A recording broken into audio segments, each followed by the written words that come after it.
The year was 1986. Top Gun ruled the skies. Mullets ruled the streets. And suddenly, out of the Australian outback, came Crocodile Dundee. A film nobody expected to work. And yet, it went on to conquer the world. But what if I told you that behind the scenes, there were real crocs, real danger, and a Hollywood studio that flat out said, no thanks. Here are 20 wild facts about Crocodile Dundee that will change the way you see the whole film. Number 1. Meet the man behind the myth. Believe it or not, Mick Dundee wasn't entirely fictional. Paul Hogan loosely based the character on Rod Ansell, a real-life Aussie bushman, who survived 56 days in the wild after a boating accident stranded him in remote Northern Territory. Ansell drank cow's blood, lived off the land, and became a media sensation in the early 1980s. But here's the twist. He wasn't a fan of the film. Ansell felt it turned his harrowing survival into a punchline, and despite inspiring the legend, he never saw a cent from it. Number 2.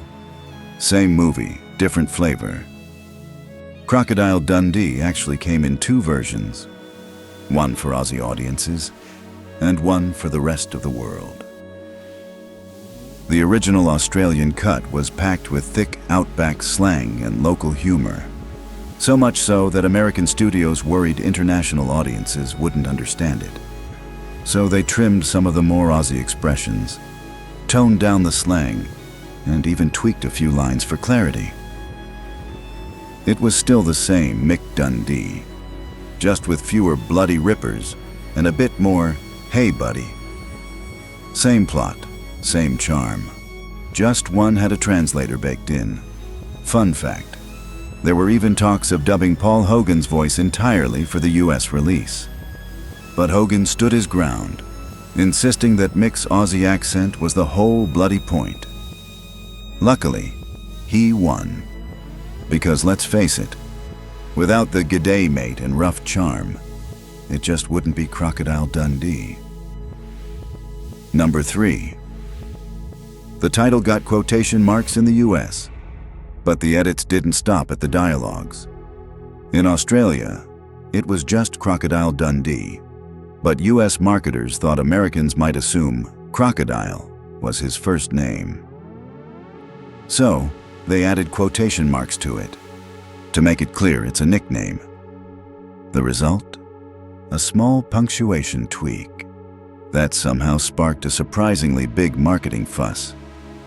Still, it worked, because Crocodile Dundee suddenly looked like both an action hero and a brand. Number 4. Dundee versus Maverick. Crocodile Dundee didn't just charm audiences, it smashed the box office. In 1986, it was the second highest grossing film in the US, just behind Top Gun. That's right. A low-budget Aussie comedy about a rugged outback legend came shockingly close to overtaking fighter jets, Tom Cruise in Aviators, and one of the biggest studio pushes of the decade. Crocodile Dundee beat other major hits from that year, including Aliens, Platoon, and Star Trek IV. Nobody saw it coming. Not the studios, not the critics, not the moviegoers. Enjoying the ride so far? If you're liking this video, it'd really mean a lot if you could give it a thumbs up and hit that subscribe button for more deep dives just like this. Number 5. It wasn't funny until it was legendary. That's not a knife, that's a knife. It's the line that made the movie. The audience roared. Kids quoted it in playgrounds. It became pop culture gold. But believe it or not, one of the writers didn't think it would work. Ken Shady admitted it wasn't funny on paper. Still, they kept it in. And Paul Hogan delivered it with perfect, dry timing. The result? A line so iconic, it defined the film. It showed up on merchandise, and was parodied by The Simpsons, Family Guy, and dozens of other shows. It didn't just become a quote, it became the brand. That one line captured the charm, the toughness, and the humor of Mick Dundee, and helped turn the film into a global phenomenon. Number 6. More than just the star. It wasn't just charm that made Crocodile Dundee feel so real. It was Paul Hogan's deep involvement in every part of the film. Hogan didn't just play Mick Dundee. He co-wrote the script alongside Ken Shady and John Cornell, building a character rooted in Aussie grit, humor, and heart. He made sure every scene felt authentic. No wonder the film became Australia's biggest box office hit at the time. Mick Dundee was Hogan, on and off screen. Number 7. Real crocs, real guns, real chaos. The giant croc wasn't all movie magic. Some scenes used a massive $45,000 animatronic beast, but others had real crocodiles lurking just off camera. For the riskier close-up shots, producers didn't take any chances. They brought in armed wildlife officers to stand guard during filming. Yes, with live ammunition. It may have looked like lighthearted fun, but behind the scenes, it was wildly real. Fake danger on screen. Very real danger just out of frame. Number 8. Australia to New York. Crocodile Dundee wasn't shot on fancy Hollywood sets. It was filmed almost entirely in the rugged Australian outback and the bustling streets of New York City. This contrast between wild nature and urban chaos gave the movie its unique edge. Watching Mick Dundee navigate crocodile-infested rivers one minute and Manhattan sidewalks the next made the film feel both authentic and hilarious. The settings weren't just backdrops, they were part of the story. Number 9. Survival behind the scenes. If filming in the middle of nowhere wasn't enough, the cast and crew didn't exactly have 5-star trailers.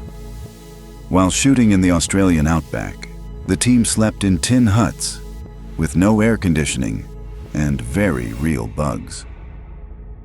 It was more survival camp than movie set, but that raw setting helped shape the film's gritty vibe. What you see on screen wasn't just acting. They lived the outback adventure. Number 10. The hardest part? The poster. Even the Crocodile Dundee poster has a wild story. It was manually designed before digital editing was a thing, and it became a total nightmare. The iconic image of Paul Hogan parting the skyscrapers, that took weeks of manual design work, cutouts, photo layering, and lots of trial and error. The crew reportedly revised the layout dozens of times before finally achieving the desired look.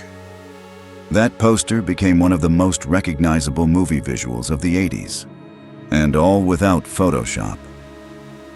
But for all the work put into making the film look like a blockbuster, some Hollywood execs still didn't see it coming. Number 11. The studio that blew it. 20th Century Fox had the chance to buy Crocodile Dundee for US release, but passed, rudely. Co-producer John Cornell recalled screening it to a Fox executive, who barely watched 20 minutes, kept checking his watch, and finally said, "This won't work." Cornell later admitted he still smiles, thinking about the look on that guy's face when the movie exploded. Paramount swooped in instead and made a killing. Moral of the story: never underestimate a man in a leather vest, wearing a crocodile tooth hat and holding a giant knife. Number 12. From TV comedian to global star. Before he was wrestling crocs, Paul Hogan was cracking jokes on Aussie sketch shows. No acting background, no film credits, just a mullet, raw charm, and that iconic Aussie swagger. His leap from local comedian to worldwide box office sensation wasn't just surprising, it was legendary. Crocodile Dundee turned Hogan from a household name in Australia into a global icon, almost overnight. Number 13. When the crew nearly lost a cameraman. While filming in tall Aussie grass, a crew member was bitten by a venomous snake. It wasn't part of the script, just one of the many real dangers of filming in the wild. Thankfully, the on-set medic acted fast, and the crew managed to airlift him out within an hour. He survived, but the close call forced production to tighten safety protocols. From then on, every patch of grass was treated with caution. Number 14. The on-screen romance became real. What started as movie chemistry turned into a real-life love story. Paul Hogan and Linda Kozlowski grew close while filming Crocodile Dundee, but off-camera, things were complicated. Hogan was still married at the time. After the film's massive success, their relationship went public. He later divorced his wife Noah Lean and married Kozlowski in 1990. The two stayed together for over 2 decades, proving that sometimes Hollywood romances can survive the spotlight. Well, for a while at least. Number 15. That hat was a global icon. And if the romance won fans' hearts, that hat, it stole the whole look. Mick Dundee's rugged leather hat wasn't just part of the costume, it became a fashion sensation. With its crocodile teeth band and outback swagger, the hat turned heads worldwide. Fans across the globe wanted one, and sales of similar hats spiked after the film's release. It was tough, stylish, and instantly recognizable, just like Dundee himself. That simple piece of headwear helped turn a fictional bushman into a worldwide icon. Number 16. Dundee went full merch mode. The success of Crocodile Dundee didn't stop at the box office.